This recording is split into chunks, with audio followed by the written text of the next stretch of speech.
We're putting in great work, okay? And so, but today, there's so many other things that you guys can do football-wise and mentally-wise, because this game's played 90% mental. 10% is what your God-given ability, 90% of it is mental. We're all in this thing together. And that's why caring about them at a family parenting level is very important to me and my staff. Our number one priority is to coach the right way, communicate the right way, in a level that is demanding but respectful. He wants them to be successful in general in life. It's Coach Chang's vision. That's really the underlying factor of it all. It's not just performance, but it's the culture part of it. They're gonna swallow your ass up if you don't get extension. There's a good blend of, you know, older veteran type guys, and then there's a good blend of younger type guys within the staff, and a lot of them, the common baseline is being a good person. Drive, drive, drive, drive, drive.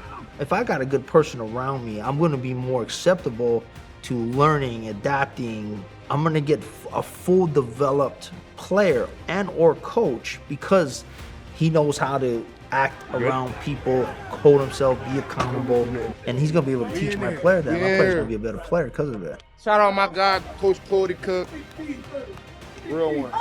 And again, this is a culture that is very, very unique, but at the end of the day, to me, it's the right culture. This is the way that people are supposed to live life, out of respect and out of love. And again, that doesn't mean you don't coach hard. You can't take a sack. You cannot do it. Hey, listen real quick. Listen. Build this program off of what we do, off of grit, hard-ass work, man, and you guys love each other. You guys all understand that. Let's all go to work. When Man, you break talk us to a down. parent and you're telling them why the University of Hawaii football team, why this state, why that locker room, why the brotherhood. As a parent, I would want my child to go to a place where when he comes back to me in 2, 3, 4, 5 years, he's gonna be a better person. He's gonna be ready for life. He's gonna have the tools equipped that he is gonna survive. Catch the ball, now go.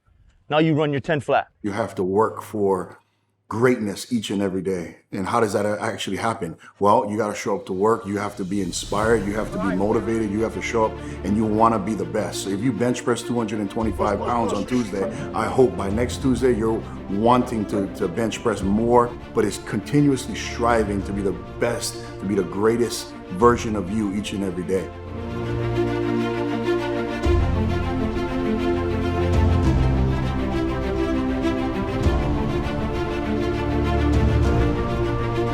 Right now, they're in an environment that allows them to grow. You're really growing the whole man, the whole young man into becoming an adult.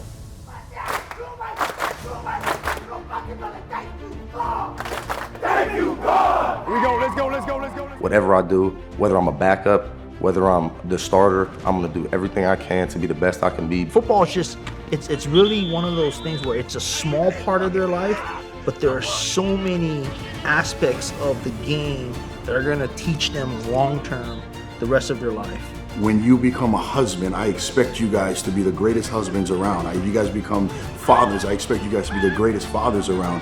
And if you guys have a job and you guys start at one position, I really hope that one day you strive to be the CEO or the owner of that company. Okay. I think the Brotherhood is one big family. It's just a team that we're all gonna have those close relationships, and it's bigger than just football. My success is built off of the 10 other guys that's on the field with me and how well they do their job. Because Always hold the standard. Hold your boy accountable. That's what this thing is all about. You show them respect, you show them that you care, they'll do anything for you. That's just kind of how this place works. Culture is important. It's important that you have leaders on your team. And when they say something, people listen and people respond. And people understand that, you know, it's about each other rather than their individual self. And so, you know, the brotherhood happens to be our culture, and it happens to be what we hang our hat on.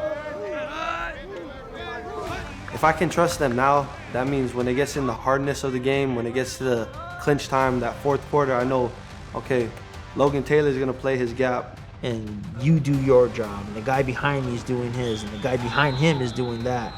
You know, to have each other's back is really what this brotherhood is about. You know, we're united, right? You're never gonna find a place with more diversity, right? You know, that locker room really embodies it. We have a lot of kids that are from here, but we also have a lot of kids that are not from here.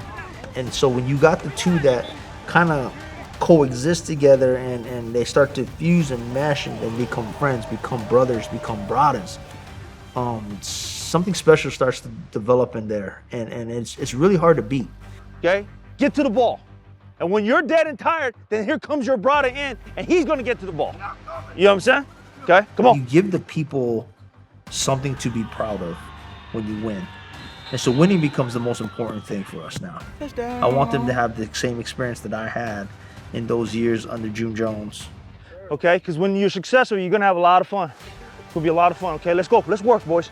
This is the greatest place to be, greatest place to win, and the brotherhood is, you know, like no other in this entire country.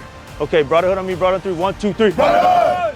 We have the opportunity to lead these young men and to teach them a few things, and if we can teach them how to be great leaders in this community and in their lives, then we succeed as coaches.